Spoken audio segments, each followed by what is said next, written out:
Hello everyone, we've got a nice numerical methods question here.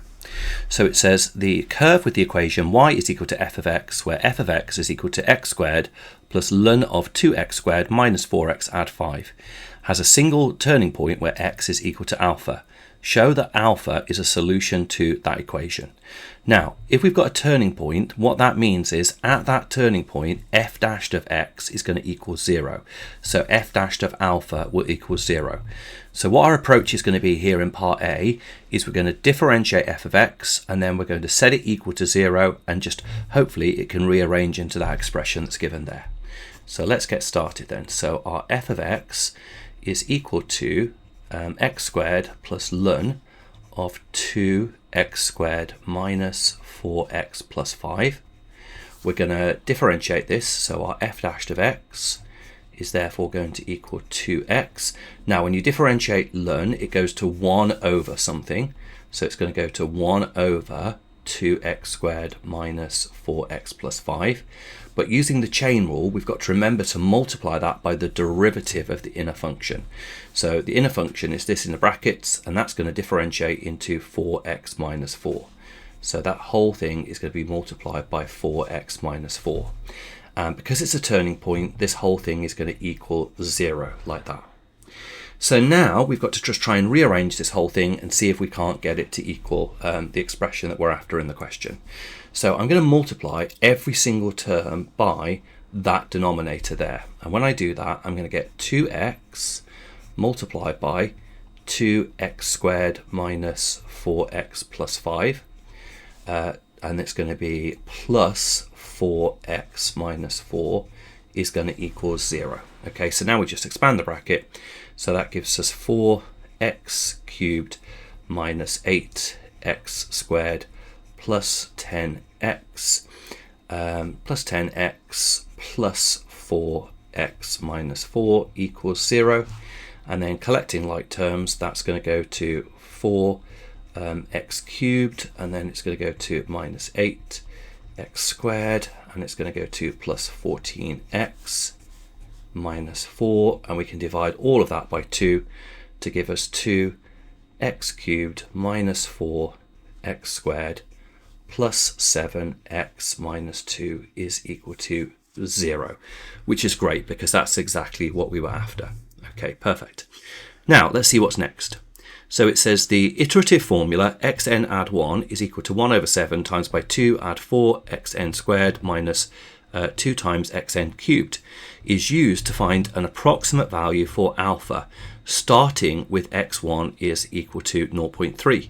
Calculate, giving each answer to 4 decimal places, the value of x2 and the value of x4. Okay, so this is what I refer to as the spam equals technique. There, a bit of a reference to a Monty Python sketch there where they talk about spam all the time.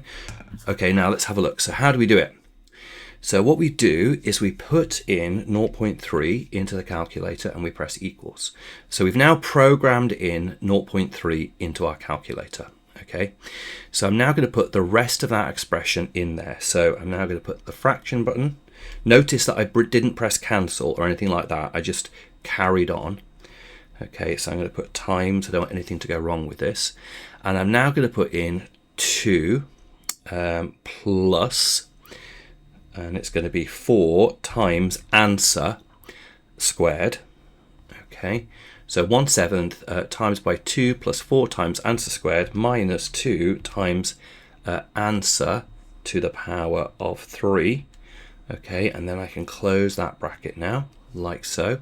Now, every time I press equals, I'm going to be going once round the recursive iteration loop. Okay, so when I press equals once there, that answer, that fraction is going to be, that is my x2. And I could write it like that, or I can write it as a decimal like this. Okay, so let's just do that. So we want our x2 is therefore equal to 0.3294 because it wants us to give it correct to 4 decimal places. So we must be very careful to do that. 4 decimal places, perfect. And then it wants x4. So I'm going to need to press equals one more time. That's going to be x3. And then one more time again, that is now x4. Okay, so x4 that we want is therefore x4 is equal to 0.3398.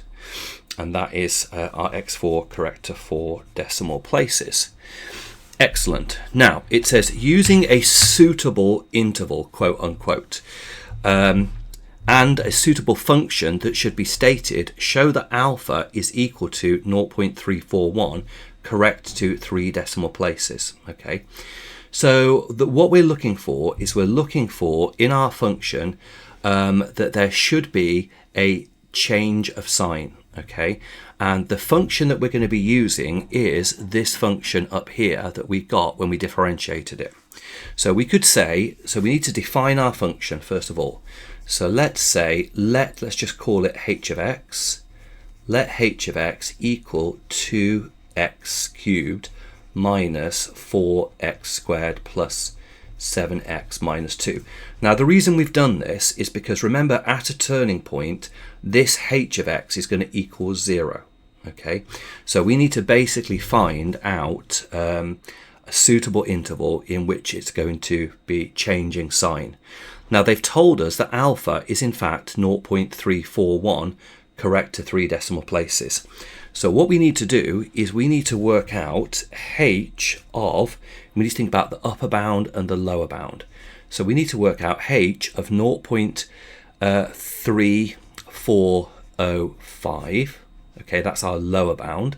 And when we work that out, that turns out to be minus 0.00130. And then we need to work out h of our upper bound as well. And h of our upper bound is 0.3415. Okay, now when we work that out, that turns out to be 0.00366. So you can see that in between the upper bound and the lower bound of 0.341, we have got a change of sign. Okay, so therefore, and the curve is continuous. Okay, in that interval, because it's just a cubic, so there's going to be no asymptotes or anything like that, so we can be confident that the curve is continuous in that interval. So therefore we can say that 0.341 is correct. So you just need to write a little sentence just to say that there is a change of sign, there is a change of sign, and we've got our calculations there. Okay, and the curve is continuous. Curve is continuous, therefore alpha is equal to 0.341 correct to 3 decimal places. Okay, so just to summarize, because this often in my experience, this last little bit catches students out sometimes. If they say show that something is correct to a certain degree of accuracy, you just demonstrate that there is a change of sign between the upper and lower bound. And then you put a sentence to say that there is a change of sign and the curve is continuous. Okay, so that's what they're looking for to give you the marks for that. Perfect. Well, I hope you found that helpful. Remember, if you're finding these videos useful, if you could remember to like and subscribe, that's going to help me keep on making more videos. And thank you for watching, and I'll see you in the next video.